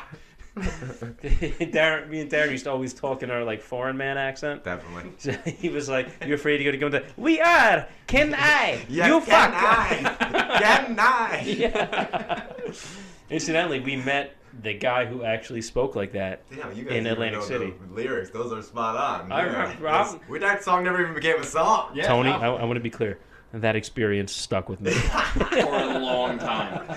Yeah. So that accent that they do, for like they did. There was one time him and Darren sat on a couch drunk in my aunt's house, just talking back and forth in that accent for 3.5 hours, just speaking complete nonsense. You know, sometimes you got to do the thing where you talk like this, and some people like it, and some people say, "I don't give a fuck." Yeah, that for 3.5 hours. As if I didn't have enough enemies already. Yeah. So we went to one year for my birthday. Me, him, Darren, and Colin went to. Went to Showboat.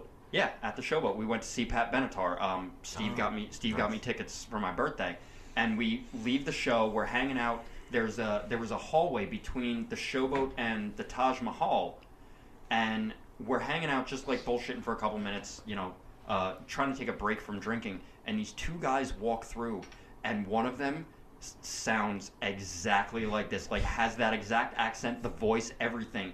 And as they're going from the Taj Mahal to the Showboat. So as they're going into the Showboat, there's a sign above the door that says, "You're now leaving the Taj Mahal." And the guy hang on. But first, we realized the guy had the voice because we heard him and his buddy just talking amongst themselves. Yeah. Like, it was like a break in our conversation where we heard them. So and we stopped and started paying attention. All we caught was like the tail end. He's like, so he says he don't give a fuck, and I don't give a fuck neither.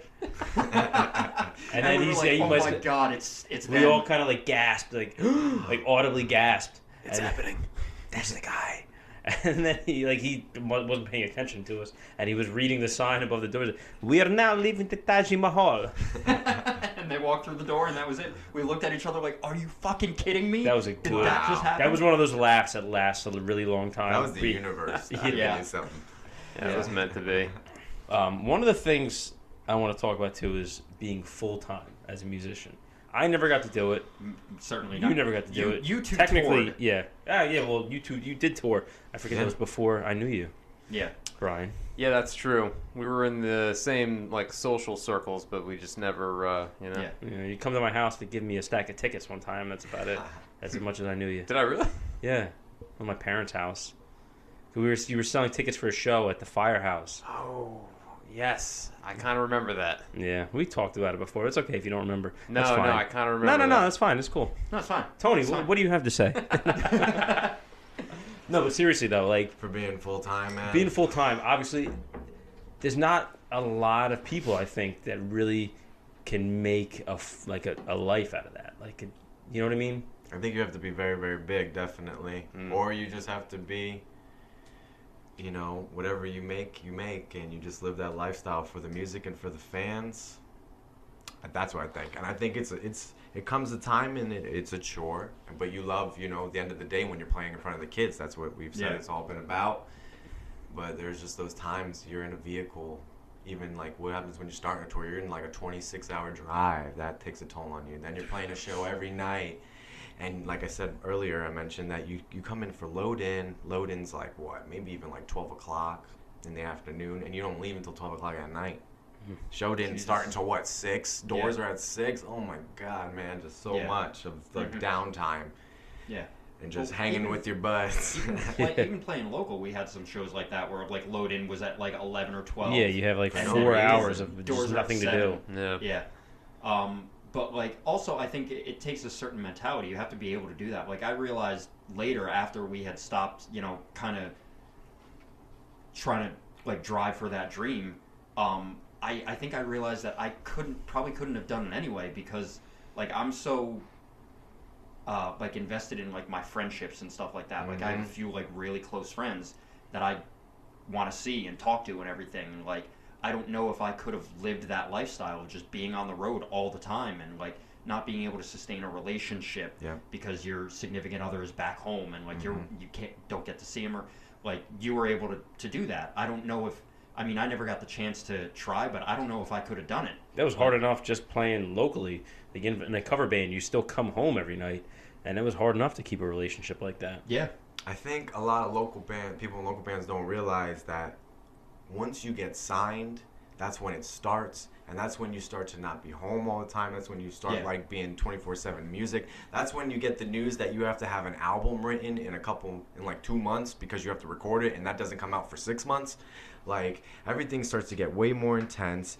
To what you were talking about with the relationships back at home, I would go out for 2 months, come home for like a week or so. Yeah.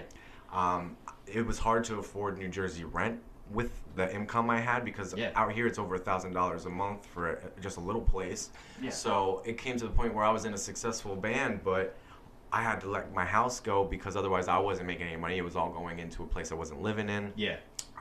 I also, like, with not being home for 2 months and then coming home for a week and then not being home and coming home, a lot of my friends I didn't see a lot, and I grew out of touch with them. Mm-hmm.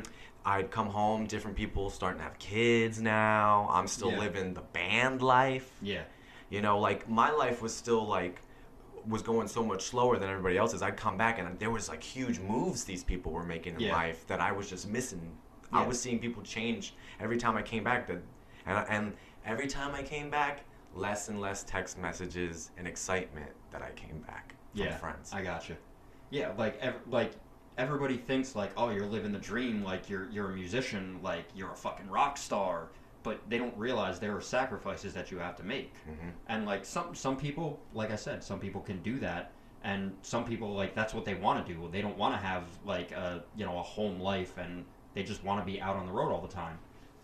But like I don't think I could have done it. Sleeping in a Walmart parking lot or vehicles for the whole beginning of your musician life until you want to buy hotel rooms. But do you want to spend that money that's supposed to go into your pocket at the end of the tour for that? No, you're gonna build a bus with bunks, or you're gonna rent a bus, which that's mad expensive. So I think it's just part of the struggle for anybody in that, and whether you're a musician, whether you're an actor, a comedian, like that seems to be the common thread is you struggle. It's a struggle from the very beginning, and that's what weeds out the people who aren't meant to do it. You know, there's some people drop out just like that. Yeah, some people just this isn't for me.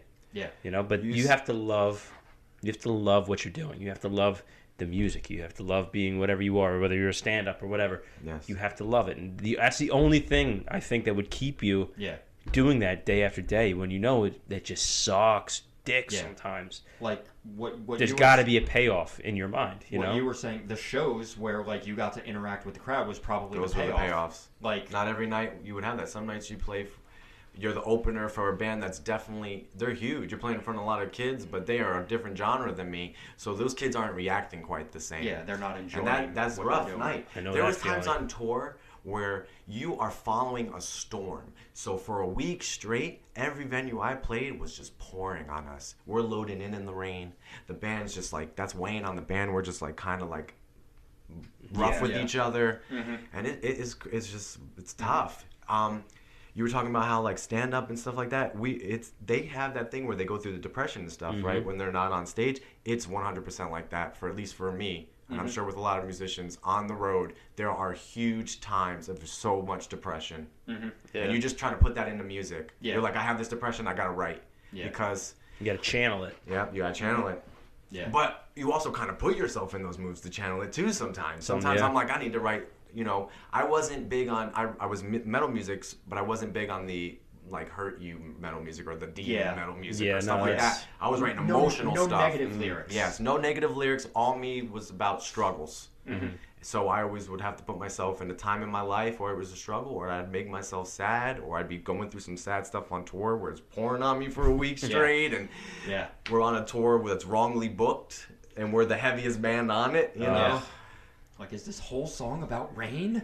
That's tough though too, especially as a metal band when you get booked with other bands that are not even close and way lighter. That was us. Dude, every that's time how we it played was locally. when I first started going to shows, and that's what I loved initially about going to, like, I started going to like Firehouse shows. Dude, it would be a ska band, a punk band, pop punk band, a fucking hardcore band, all in one, and for whatever reason, it fucking worked. Well, I think it worked. But like somewhere that along the line, it stopped like being kosher. You know what I mean? I think that's the way it worked around here because there wasn't a big scene around here. It's a local scene. Yeah, there wasn't enough bands to fill out an entire show with one genre. I guess. I just remember it being so embraced. Like, everyone at that show was just down for whatever they heard. You know, well, that's because at a certain point, like, we always played with the same freaking bands all the time, and we all became friends. So, like, all of our shows, it was the same people all the time, the same fans who were all friends of different members of each band. Incidentally, one of the guys we used to play with all the time is now a platinum recording artist. Yeah, Mitch. Oh yeah. They went platinum. Yeah. Yeah, good for him, man. Shout out to Lovely the band. That is, I mean, dude, he never stopped. No. Yeah, well, he never did anything else. Yeah. That was what he was doing since long before we knew him. Yeah. I mean, it was inevitable with him. You know, you put in that kind of hard work, and you know, obviously the dude's talented. You know, but when you don't stop like he did, you know, it's gonna happen for you. He was always somebody who, like, he seemed to know everybody. Like, he was. in any band. He was very good on the he networking was side the of things. network, Yeah. like the connection guy, and that's a huge thing. Aside from having talent, that's a huge thing in the industry. It's got to be. I mean, And his persistence. Yeah, the one thing that I give him is his persistence. Every band he was in since we met him in the beginning, you know, and I knew him even from high school. Lost in Line. Lost in Line days. Exactly. Yep. Every band got a little more successful. Even the one before Lovely the Band, that band got signed and then had a CD, but then got, trickled off. And he still didn't give up. He still went and did it again. That's like probably 17th time. Who knows? A lot of times. Since we've known him, and he still did it. Yeah, but at that point when he made it to there, like, I mean, I constantly heard his song from his previous band on like Chili's commercials and stuff. Yeah, that probably still plays those songs sure like on. He's still on getting ads. royalties from that. But when he made it to there, like at that point, you've made so many connections, like really in the industry of people who are this is their life, like this is what they do every single day. That makes you just like. You have so many options to be like, hey, this person is like really good and that person's really good. Let me kind of put together like a super group of people that I know that can, jump us to the next level and get us successful. Why'd you stop? Because you were talking to us. No, I was actually signaling with my hands and mouth. Sorry, guys, I had to pee. I broke the seal. I messed up. That's all good, man. How dare you? One. Yeah. Huh? To never break the seal. That's the first rule. It's the rule. Well, the problem is I had a beer right before you guys got here, and I drank it real fast. For gaming. So it kind of like. So that we didn't know that he was on more beers. Well, I'm high on beer right now. Yeah. Hopped up on Mountain Dew. Yeah. I'm all hopped up on Mountain Dew. I'm all scissor kick you in the back of the head. I'm 6 years old, but I'll whoop your ass. What the hell is this from? This is from Talladega Nights. Oh, Jesus. One of the things I think that's great about a band is just the camaraderie. You know what I mean? You're with these guys for so much time, and just the inside jokes. Yeah. Just the shared experience. Yeah. You know? Inside jokes, definitely. Yeah. Like I know when we used to do the Boston shows, the three of us would always drive together, and just Yeah. we'd all have to get out and pee at the same time and try to find oh, should we stop here? No, this isn't the right one. We got to go on the other side of the HUV lane. You know what I mean? We just dumb stuff, or somebody sharded in the car on the way to the show. You know what I mean? And we have to stop and buy new underwear. Yeah, somebody. No names mentioned. Oh, man. Just funny stuff like that. So many inside jokes. It happens. What do you want from me? I literally thought you were kidding. I was like, no way, you're actually gonna go buy a fucking new pair of pants right now. Oh yeah, dude. What do you want me to do? Well, okay. I'm not free balling on stage. Steve's problem is that he makes a joke and takes it too far. Like he tries to convince people of shit that like is so off base, and he's like he goes really far with it. Like, no, I'm fucking serious. I'm really good at it. Yeah, you are really good at it. So I convinced an entire generation of people that I'm a dolphin trainer by trade. Yeah. You may have met your wife via this, or did you not? No, I did not. Okay, did I get that backwards? No, I told pretty much everybody else that. Yeah, I didn't tell her that. No, I think you did. You told her that. But... No, you know what it is? I have it on my Instagram page that so I'm a dolphin trainer. You were. And she saw. She's like, "Oh my god, this guy's a dolphin trainer." Yeah. Oh my. So when we're off mic, we'll tell you this story. There's a long backstory going into this. Sure. Oh my.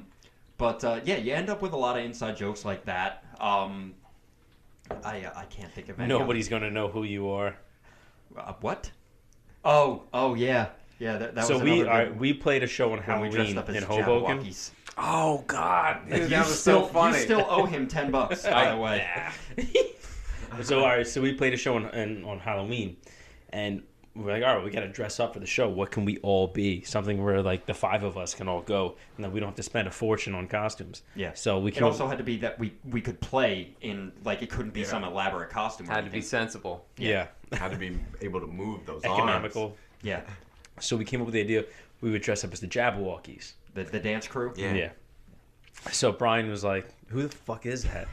Yeah, Really, no the idea. Jabberwockies. What do you live under a rock? Like America's Best Dance Crew was like one of the #1 shows, like the biggest show at the moment. Yeah. Like they just broke on the scene and everybody was talking about him. He's like, I have no idea who that is. Like that's the dumbest idea I've ever heard in my life. I was like, no, I'm serious. It's #1. It's simple. We all have black hoodies. Just throw on a black hoodie. The masks are like 50 cents at the Halloween store. It's like no one's gonna know it's me. Yeah, that was his problem. That was his real issue. Yeah. Well, actually, the funny thing is, like, those pictures will pop up on like my newsfeed or something on Facebook of a memory from years ago, and I actually have to look at it because we all wore black hoodie and blue jeans. Yeah, you can't tell there who was, the hell there was who's the, who. the four of us. It was the three of us and our drummer. Our singer dressed up as a character from True Blood. She was not. She was in on the not joke. down on it. Yeah, she was not in on it. Interesting. But That's what I should have done. True Blood. yeah, there you go. You could have been Suki. You should have worn the same outfit as her. She would have been furious. One of us is going to have to change. So anyway, I got us all the masks and the gloves and everything like that. And Brian's like, dude, no one's gonna know who we are. I was like, I'll bet you $10. At least we can get at least 10 people that are gonna know who we are. Mind you, it's Hoboken. Okay, Hoboken is like one of the most poppin' towns in New Jersey. On a Friday or Saturday night. On Halloween. Yeah. So we started walking. It was one of those places where load-in was like 4 hours before the show. So we get there, we have the costumes on. Like the sun had just went down. We're walking around outside, and within the first 5 seconds, I heard somebody say, "Oh, Jabberwockies!" I was like, "That's one, buddy. This is going to be a bad night for you." So we just started having fun because we had so much time to kill and nothing to do. We were just walking around the streets. We literally started dancing across the crosswalks by the Were you traffic guys the lights. only ones in costume at this point? No, it was Halloween. Everybody's in costume everywhere. Yeah. I literally got into a dance battle with a guy dressed as Michael Jackson. Yeah. Ooh. That was fun. That was on the street. Yeah, he won. Fuck yeah, I did. We helped a car parallel Yeah, park we by did. dancing. We did. That guy was not in on the joke. He was not happy. Like, we were, like, dancing him into the spot, like, pointing him where to go. Like, go left, go left, go left. And he was just not having it. We But did it really he well, got- like we planned. He got into to the do that. spot You real guys safely. probably stressed him out. He's had to Oh, do yeah. it 7 times. Yeah. It's hard enough to park in this fucking town without these goddamn ghosts getting in my way. Oh, we also like would just stand still on the sidewalk, like as though we were statues. We waited for Because like we had gloves minutes on and too, minutes. so like you couldn't see any skin or anything like that. So people thought we were statues, and they would stop and be like, "Are these statues?" And they would get right up to your face too. Like they'd they were be, trying like, to figure looking. out whether you were real or not. Yeah, they'd be looking, and then we'd just be like, "Bah!" And like we're just people fell down like from getting freaked out, and everything was great. It was glorious. And the two African guys started looking like, "No, that is not real." You know, "Oh, he got me, motherfucker!" He got me. It's the same guy from Atlantic City. But there's so many good stories. I was like, even though it ended kind of ugly, Yeah. that was one of my favorite times in life. It's just the years we were in bands, just going playing shows. You're playing for like 6 people. Yeah. You know, somebody's grandma has showed up just because her grandson asked her to buy a ticket. You're playing for these empty bars. People are drunk. Nobody really cares. But it's just fun. It's the experience going all over the place. And that's not everybody gets to do that. I feel really lucky that I got the chance to do it. Yeah. And especially the fact that I made friends along the way. Yeah. Because how many guys, you know, they leave the scene and just have nothing good to say about anybody they ever met. Yeah. You know? Some people are just bitter about it. Funny enough, this actually is real ironic that this happened today. I went into my bank to make a deposit, and there was the new girl working there used to work at Fridays, where we hung out in our early 20s all the time, like almost every day of the week. And I said to her, I was like, "You look familiar. Did you used to work at Fridays?" And she goes, Yeah, you look familiar too. Were you in a band? And I go, fuck. Yes, which one? And she, like, it took us a while to figure out how she knew me, and like I knew her because she worked there, but she couldn't figure out like what band she knew. And we just started like, I literally sat at that front desk for 10 minutes because there were no other customers or anything, just reminiscing, like talking about, because she knew all these other bands that we used to play with. Like she knew Jim Morgan, and like she knew, like I mentioned before, Union City Blue. She knew all these bands. It turned out she had gone to Hamilton Street. For the listeners, that was the local place that you played when you were like a teenager in the band. Boundbrook. That was a theater. It was a small. Then the same people that owned it. Then they owned Bloomfield Ave Cafe. Yeah. That was another spot. Hamilton Street, when I was like in high school, that was like the one place you're like, I gotta play Hamilton Street. Yes. I'm a local Yes. fan, I gotta play like Hamilton Street. That's the hype place. I remember seeing Drew play his first show there and saying, like, fuck, I should be up on stage too. Yeah. That was Union City Blue? No, it was way before that. I was 15 or 16. This was way before. Like, I remember Can I say the name of the band? No. I remember Darren finding... Sick Fist. I'm actually okay with it. I'm actually okay with it because I didn't name the band or anything. Never do we. He was also the last member. Never do. That was the first time I ever saw Drew actually playing bass. I think it was Union City Blue at Hamilton Street, though. And then I just remember, because I think that was right after Justin had left the band. Yeah. And then I was like, oh, who's the new bass player? And someone was like, oh, it's this guy Drew. I don't know anything about him, but he's a nice guy. I'm like, oh, that's cool. That was my impression of you. The defining part of my personality. Yep. Nobody knows anything about me. Nice but, guy. Like he's a nice fucking guy. Yeah. No, that was that. I don't think we had actually met like until years after that. Yeah, no, I don't think so. That was like my impression. I was Yeah, like, and oh we yeah, didn't- that's true. He's a nice guy. Yeah, and we didn't get close until we were in the cover band together. Yeah, and then we got really close. Yeah. Well, Kelsey and Kaya. Yeah. There is a video of you in his bed. Oh yeah, that's well, right. We shared beds in the hotel rooms. That is true. No, but I snuck into your bed that one time and made a video. Yeah, We that's the whole thing. We had a party for Drew at his house for his birthday. So Brian brought a camera and was just taking like little videos of everyone throughout the night. And he recorded one of himself laying in Drew's bed. Drew didn't know he was in there. Yeah. Oh my God, this feels so soft. It's magical. No, he goes, his exact words were, he's sitting there talking and he just cuts himself off mid-sentence. He's like rubbing my sheets and go, what are these sheets made of? It's glorious. Soft sheets, man. It was beautiful. Brian always Target. I always got along with Brian because Brian and I could go back and forth with movie quotes all day long. Yeah, and I remember that everybody always around being a us would thing just be with annoyed. Steve. Yeah. I always got along with Tony because everyone thought we were brothers. Yeah. Well, you literally lived together for a little while. Yeah, that's true. Yeah. So we're kind of like brothers. Yeah. Yeah, we shared a room for quite a while, and we Like looked, brothers and stuff. We looked pretty Dated similar. girls that were best friends. Yeah. Yeah. Oh, yeah, I remember that. We'll just stop there. Don't set me up on any triple dates anymore. Sorry about that. Yeah, that was all right.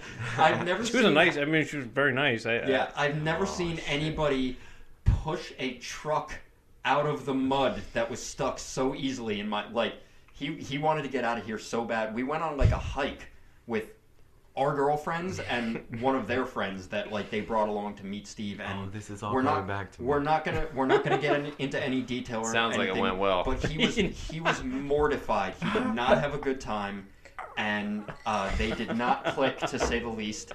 No, and listen, that is not at all to disparage this girl. Sheila Pimples. There was a stuck. He wanted to get out of there so There was a bad. vehicle that was stuck, right? My truck was stuck. Yeah, and he was like, "Let me out. I'm gonna push it," because we parked on the side of this. He Like, parked like an trail. asshole, where like half the truck is hanging into a ditch. Yeah. And he got out and just pushed the truck out of the mud. They were still in it. They didn't even get out. They just stay there. I'll take care of this. He said, "We've got to leave." Oh, that's awesome. Oh god. They're like, "We'll stay here with you and wait." He's like, "No, That won't be okay. necessary. No. No, we can go now. Yeah, no. like we'll call AAA. Yeah. No. The AAA can't find us out here. We were literally in the middle of nowhere. Yeah, nowhere. Okay, we were in the middle of nowhere. That's just remember dangerous. That was the kind thing of with where them we were. hiking. They would Yeah. bring us hiking in trails. Weird flemmies. Yeah. But that's the thing about being in a band. Like, you start doing so much stuff together that like you find common interests in doing shit that like you didn't do. Like, you get in a band with somebody and it's like, these are like the people that I'm gonna hang out with all the time. Yeah. And I always saw that. You have no choice but to become friends. Yeah. Yeah. Any band that I was in, it was like, all right, like, I'm gonna go out and do that. Like, I'm heading out to the bar. Who am I gonna call? Oh, I'm gonna call these 4 guys that I'm in a fucking band with. Yeah, and if you don't, I'm gonna be pissed. Yeah. Yeah. But the odd thing is, like, you get you get so close when you're in the band, but then like somebody falls out, and it's it. like almost like you're excommunicated. It's straight like girlfriend. You're exiled. Yeah, ex-girlfriend right there. You just stop talking. Yeah, like even us, like not you and I, but like we lost touch. Definitely. I stopped talking to. I went and toured with a Christian band. That was what I did immediately after that. I was just like, that made a big difference. That you just like you said before, like you leave, to go on tour, and people stop texting you, and we lost touch because you were just gone. Well, I'll say this too about In Arms. Like when we were in that band and it ended, it wasn't an ugly breakup or anything like that. It was kind of just like we all kind of had that unspoken agreement. Like, yeah, I think this has run its course. Yeah. Like we were all so heartbroken after that battle of the bands where we got. I mean, I feel like we got dicked over. We did, but I mean, I don't know. Maybe it's just being bitter, but I really feel like first place, no place. But those things are always rigged, though. You know, they're so. Well, we did the ones that they used to have at the Stone Pony in Asbury Park. Shout out to Bruce Springsteen. I've heard he's a listener. Really? Good for you. Yeah, no, I've heard. I mean, I said it, but okay. Yeah. But I just heard somebody said it. That's what he does. He listens to random podcasts, waiting to hear his name. But that was very. But no, we had the same thing. We would play. They had the Battle of the Bands down there, and they were all just. It was. I mean, it was basically political. Not to put too fine a point on it, but very much. Whoever they knew, they knew who was going to win ahead of time. They just wanted people to come in and fill up the place to sell put on a tickets, show. make money. Yeah. The political side never leaves in music. You're in a tour, even when you get signed, it's a business. Tours, everything. It's a business like anything political. else. People are making deals. Booking agents are making deals with other booking agents. Please take my band with your and I'll pay the favor on the next tour with a different band than I have. It's all political. I had a manager who owned a stage on the Warped Tour, and he ran the Battle of the Band shit every year. And he flat out told me, he's like, I know who I'm going to pick every year. He's like, it's not a fucking competition. He's like, I make money off the competitions. Yeah. You know? Yeah. These poor bastards are out there struggling to sell tickets to every one of their friends. Yeah. That they've hit up 50 times before. Every now and then, like, he knows, like, what bands are, like, going for it and working hard. Every now and then he would throw, like, a band a bone, you know, and, like, give them a date or two. But, yeah, it's a scam. I was so mad, too, man. The guy that was running the whole contest, like, I had spoken to him. Like, I knew the guy. He was cool. And he was like, you guys are doing great. He literally put us first place the first 2 times. Yeah, and there were multiple judges. Yeah, and all of a sudden at the third show, like, oh, where's Race? They were all in California. Oh, yeah, they're gone. Yep. Well, who the fuck are you? Like, my fate is in your hands? You haven't been here. None of you have even been here. I guess it worked, though, because you got excited and sold a lot of tickets for him. Well, we didn't know until the day of. Like, we got there. And nobody was there. Nobody we knew. It was all new people. Sold 94 tickets for like this little place. I remember 94. Keep in mind, 94 is a big number for a band of nobodies, like a local band. And this venue was like an hour away. If I know 94 people, that's a lot. Yeah. I can't name 94 people that I like. Yeah. No. God, no way. But that was either way. That was a high number for that show. Yeah. You know how many tickets we sold? That's fucking wild. I can't believe you remember that. I could have sworn we at least broke 100 for that. But yeah, I would have thought that too, but I have no idea. We sold a lot. I don't even know. How we weren't like giving them away. We sold them. Yeah. People paid money for it. Yeah. A lot of times bands have their moms and dads pay. Buy some tickets just because like these contests will have like you have to sell this many tickets or you're not even going to be even. Yeah, and then friends and family start exiling you because the only time you talk to them is to hit them up. Hey, come to this show! I need a crowd. Yeah, you know that's like the local band struggle. You always need people to fucking come out and support, and then no one wants to come to your shows anymore. You know, I feel like I'm doing it all over again with this podcast. I'm like, don't worry, it's free, and you don't even have to leave your house. And people are still like, I don't know, buddy. I don't know, man. I'm still getting over that mosh pit. Yep. Hopefully you still get the, you never know. Oh, God. That was my favorite growing up. Like, just that you think you're gonna get big or something? No, you never know. You never know what's gonna happen. Yeah. You know, next thing you know, something happens. Yeah. Well, that was isn't that how all of life works? We got that. Especially you would get that a lot. In the cover band was like people asking, like, telling you to put the songs on the radio and everything. Yeah, like, no, these are other people's songs that are already on the radio. I think you're missing the point of the cover band. Yeah. Well, you should try. You never know. You could make it. No, this is somebody else's song. Like, that's not the point of what we're doing. We're just there to please drunk people. We have now given up, actually. Yeah. But no, no dreams whatsoever. There is definitely something to be said for the difference between playing original stuff at like a normal venue versus being in a cover band and playing in a bar, playing a bunch of songs people already know. Yeah, that's you know hype. what I mean. It's a different energy. That's hype. I mean, everyone's gonna be singing along. Absolutely. Yeah. It makes you feel good. You're like, Yeah. oh yeah, this is what it's like to be in a good band. Yeah. And also people don't know what. So this is what Bono feels like. Like when you guys were on tour and playing a show, and you know, people knew your songs from the albums and everything. Like, they knew what songs to expect. They knew what you were gonna play. Like, you know, you go see friggin' Taylor Swift in a stadium, you know what song she's gonna play. She's gonna play the hits. Mm-hmm. Like, but you go see a cover band, you have no idea what you're in for. Some are themed. You know, there are some tribute bands where it's like, all right, we're gonna play Journey all night. Yeah, but we're an AC/DC tribute band. Yeah, but a lot of you know, some are like, we're only 80s music, we're only 90s music, but a lot of them we only play 80s Joel. I was just gonna go for that. Oh my god, thank you. No. But a lot of them, it's just really random, so you don't know what you're in for. So somebody starts playing a song, and like the whole crowd would be like, you start singing the first line, the whole crowd is like, "Oh my god!" and just starts singing along with you. That's the best part. Is the look on their face. It's so exciting when they oh my realize, god, they're playing this. Yeah, like especially 90s songs, because the crowd that we played to, like we were 24 at the time. The crowd that we played to was a couple years younger than us, so they grew up in the 90s. So like the 90s songs, like playing like Gin Blossoms and stuff like that. Michael Jackson is always what set it over the top. That was always a big it's one. probably like how a DJ feels, like, because you see like what songs don't work and songs that you think like, oh, people are gonna fucking love this. You break it out, and like everyone who was dancing before is now ordering more drinks. Yeah, you sense the energy change right away. And you're like, oh, okay, well, we're not gonna do this one again. Yeah. Apparently nobody likes Somebody's Baby. Yeah. Not a bunch of Jackson Brown fans, huh? Yeah. All right. Duly noted. They used to go You nuts. sang that, didn't you, Drew? Certain songs, like if you pull out like a deep cut, like something where no other band plays it. Like and we had a few of those. We definitely had did a that few. with that Aaliyah song. I We thought it was did. gonna be a Are You That complete- Somebody? I thought that was Yeah. gonna be a flop. That was like the craziest song every People night. went nuts for that. Yeah. Wow. Oh, I know that song. Yeah, But that was that's actually crazy. my suggestion. I sat on your couch. Look, we wanted to add more 90s stuff, and I Googled 90s hits and just went through a list, and that was obviously she's Aaliyah, AAL. She's at the top of the list. It was one of the first ones I saw. I was like, we can do that. Like, I can it's make that super work. simple.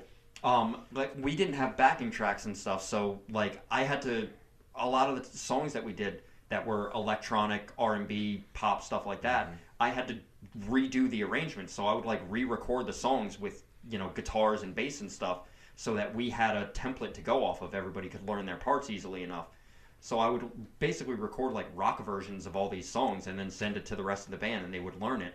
And that song went over so well every fucking time. Like, we started playing it. It was a lot of fun to play. Yeah, it was easy to play, but at the same time, it was just because nobody ever in a million Nobody years saw that expected to coming. hear a band full of white kids play that song. Oh yeah. Yeah. I remember he would send me a list when we first started the band and we were first coming up with the whole set list. You know, you have to have at least like 40, 50 songs easy to fill up 4 sets. Yeah. And I remember sitting in front of this very computer and just trying to learn these songs. Some of them like, you son of a bitch, why do I have to learn this? And like playing it in a weird tuning so that you wouldn't have to retune halfway through the set. You know what I mean? Yeah, I was so an asshole. certain Sorry. songs, we used to play "Living on a Prayer" by Bon Jovi, and I played it in a lower tuning so I wouldn't have to retune at all. But in the original key. The original song is a lot of open notes, but when you're down tuned, it's not the same. And you know, that's like the biggest stretch of your hands you could do as a bass player. So within the first chorus, my arm is just screaming, my forearm. I'm like, this is so hard. It's not supposed to be this hard to play this song. Yeah. It probably made you look better, though, you know? Oh, it Like, hurt. oh, that man. guy knows what he's doing. Here's the funny part about all that. We, the tuning that we used was tuned down a half step and drop D. That's the tuning we played everything in. So it was C sharp. Pretty. Killswitch plays in that. They play in C. Oh, okay. Yes. I mean, they may have changed it, but all their older albums were in C. So the only reason that like I hate switching guitars on stage, using different tunings and like, oh, I gotta grab this guitar for this song and that. So I was like, we're gonna learn everything in this tuning because there were 2 songs on the list that were in that tuning. One was Paramore, Misery Business, because that's the tuning they played in, and there was another song that we didn't even end up playing. So we ended up. Oh my god! I had to learn all the songs in that tuning. And It only was one easy. song. It came out to be one song. Yeah, and the real like dick move that I did was about halfway, like 6-8 months into like us doing that, I switched back into standard tuning and relearned everything, so everything was super easy for me to play. But like he never did, so he was still playing everything the hard way just because that's like muscle memory. That's how he knew how to play. I don't even I know was that like, story. I have a That's funny. tenuous grasp on playing bass as it is. Yeah. I don't want to push my luck. Yeah, I didn't want to tell you and be like, yeah, I'm doing shit the easy way now. Like I can play full chords now because I switched back to standard tuning, and that's what all these songs for the last 40 years have been written in. Certain songs where it was just like a simple bass line, but it just repeated over and over, like "Living on a Prayer," "Billie Jean" by Michael Jackson. It's the same thing. It's super easy to play normally, but when it's on the drop tuning, it was just a big stretch, you know. And I don't have big hands. I'm not a big guy. So this was the worst one that I gave him. "Twist and Shout" by the Beatles. That By the way, Oh. that song for some reason always went over like crazy. Oh, people love that one. People Because everybody loved thinks it. they're in Ferris Bueller's Day Off when they hear Yeah. it. That's you know? true. So it That like, and "Shout" were Yeah. the 2 best reactions. yeah, You know you wow. make me wanna shout. yeah, I- that People one, would go nuts I- for that song. insane. Yeah, because of Animal House. Yeah. And Wedding Crashers at the time. Oh yeah, I forgot it was in that. But anyway, yeah, that was a whole walking bass line. Like he had a horrible Shout time. was easy. I didn't have a problem no, with Shout. Twist and Shout. Twist and Shout was a Whole bitch. walking bass line. Miserable for him. Sorry. Yeah, that one sucked. Yeah, I don't remember having any hard parts to play. I couldn't even get you to change your guitar strings. I got so towards the end of my tenure in the band, I got so mad at him. Like he wouldn't change his guitar strings. He would break a string, like the A string, which is essential It's for playing. fairly advice for that? important. Fairly important. Nah.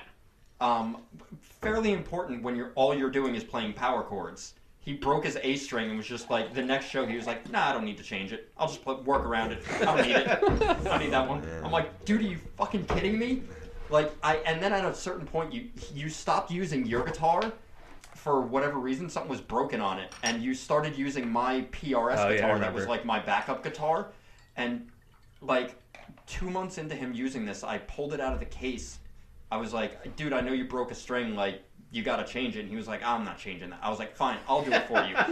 Or we just buy a new guitar instead. Dude, that's Yeah. that's how you know it's time. Like Yeah. you're I burnt pulled- out. You need to get away from the band world. I pulled that guitar out of the case, and I was, mind you, this is my $2,000 guitar. I was we don't have a it lot of was- money at the time, obviously. It was so disgusting. No. Just, dude, oh my god, dude. You're It's exaggerating. It's pretty bad. You're It's exaggerating. I pretty haven't bad. used that guitar since then. It's just been in the case. Now, mind you, that was 8 years ago, but it's That's just why been it's in so the case. bad. It's just been in the case, and I gave it Well, to. sure, of course. Now I'm sure it's bad. You don't And take care of your stuff. What's Yeah. up with you? I just gave it to somebody to set up recently, and they were like, "Dude, that was the most disgusting guitar I've ever seen in my life." Yeah, that's what you get for fucking keeping it stowed away for 8 years. You know, you gotta let it breathe. Yeah, I man. hate you so much. I remember just pouring sweat on stage. Well, you're a Oh, yeah. sweater when you Well, I'm just- like peel an orange. Yeah, I sweat a lot. But I'm just saying, like, being on stage and especially like playing an instrument. I know. I'm sure you probably did. You use the same mic every time you played? Like, did you bring it with you Most times. Yes. Like, don't they get just nasty after Definitely, a while? Definitely. Like, Yeah, Still you'd I bring still your own have the mic microphone- places. I still have the microphone that you used in all of our practice sessions in arms like these, and the whole screen of it is like just crust. I don't touch it. Crusty. I don't touch it. You like I it. smell it every now and Like- then. Just I smell haven't it. washed it. I want to, I maintain miss you. some of the original sonic I miss value. you, so every once in a while I pull the mic out. He keeps it by his bed if he needs to wake up. Like if he's tired one morning, he's just like, "Oh, And I'm up. I'm up." No snooze alarm on that. Nah. You're up, you're shaking, you're in a karate stance. Well, That's awesome. guys, we did it. I think this is a really good one. Yeah. Of course. We made it. This is a fun one. Yeah, I had a lot of fun with this one. This is Dude, I'm happy you're doing this, man. This is awesome. Thank you. This was a lot of good reminiscing, and I'm glad we did this because I didn't remember a lot of the stuff that we talked about because vodka. That was most of my early 20s. We were just drunk for a lot of the stuff we did, so a lot of those memories are just gone. I hear that, man. Yeah, the podcast, it's kind of been like a little, some of it's, I think good amount of it's relatively serious in terms of just the topics that we talk about. It's the whole idea is to help guys, kind of like the male Oprah with no money. You know what I mean? Yep. But and I want to make it fun sometimes. I don't want it to be too heavy. Yeah. So I feel like this is such a perfect idea. I felt like because with this group of guys, you three, like there's so much fun. There's so much stuff we could talk about. We could just, I could sit here for another 3 hours. I was just gonna say we could do this probably 4 or 5 times over. Yeah, definitely. Yeah, and it's just fun, man. We're not gonna because I've been killing this bottle of wine. And everybody's gonna drive home, but yeah. Thanks for coming, guys. Like I really appreciate it, man. This is a lot of fun. I really genuinely enjoyed this. Yeah, it was a good time. Anybody want to throw out any social media handles anywhere anybody could find you? No. It's definitely. I am Tony. Hit us. I am Tony Dugard on Instagram. You're gonna have to spell that. Don't worry about IAMTONYDOUGARD. I'm gonna throw it in the show notes just in case. Ooh, I like that. Any new bands? Are you in a band now? So my other band was Dare I Breathe, the one that was signed, and I'm in a band called Burn to the Ground. That one just releases random music. I'm probably gonna put some more music stuff out too, different kinds of music. I also play guitar and stuff like that, like I said earlier. Yeah. Maybe some acoustic stuff in the future, but just doing the thing, Yeah. The music side's never gonna leave. No. You get the itch every once in a while. Yeah, Even definitely. if you don't do it all the time, you I gotta get the take itch every breaks once in a while. but it comes back. I gotta let that out, Yeah, absolutely. Let me add too that we all have normal jobs now. Definitely. Yeah. None of us. We're not sitting at home like waiting for it to happen. Yeah. We're not gonna. We're not waiting for Rick Rubin Tony to made call it us. for a little bit. The rest of us. I rode the wave. And We're not gonna make it. Yeah. Yeah, that's a dream I gave up on a while ago, but it's still something that just like every once in a while I get the itch. I have to I get a riff in my head or something, and I'm like I have to go and lay this down. Like it happened last week. I feel it when I'm in the car driving home. Yeah. In the car, certain songs will come on and it'll just bring you back. You know what I mean? I'm like, god damn, I miss it. Yeah. Yeah. Yeah. All right, well, everybody, Drew, Brian, Tony. Yeah. Thank you all so much for coming. It's been a pleasure. Awesome, man. Drew and Brian are going to be unreachable via social media. Tony, I'm going to put a link in the show notes so you guys can find him. I exist on social media. I could, yeah. Nobody cares about pictures of my dog. I'll tag you.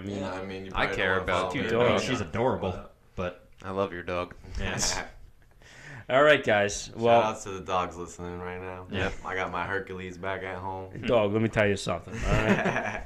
Anyway, if you guys want to reach us, you can email us at APodAmongstMen@gmail.com. You can find us on Twitter, Instagram at APodAmongstMen. Spelled exactly as it sounds. Hit us up. We want some feedback. Anything, any suggestions, any questions you got for us. If you got a question you want us to answer on the air, I would love to fucking do that. Please do it. We can bring back the music segment with lots of questions. That'd be Yeah, anything. Yeah, we got a couple other people we could bring in. Well, yeah, I have a lot of people. Stories. The whole idea of this is to have normal goddamn people on here. Yeah. We're normal, but we're not normal. You know what I mean? Even normal people have really good stories. Yes. Think of it like guys you work with. You're sitting around the job, you're sitting having coffee one day, just telling stories. That's what I want to recreate with the podcast. Definitely. That kind of vibe. For sure. All right. So anyway, guys, tune in next week. We'll be here. Get us wherever you find your podcasts. And, we'll see you next week. Take it easy, everyone. Say goodbye. Peace, peace, peace. Later. Later.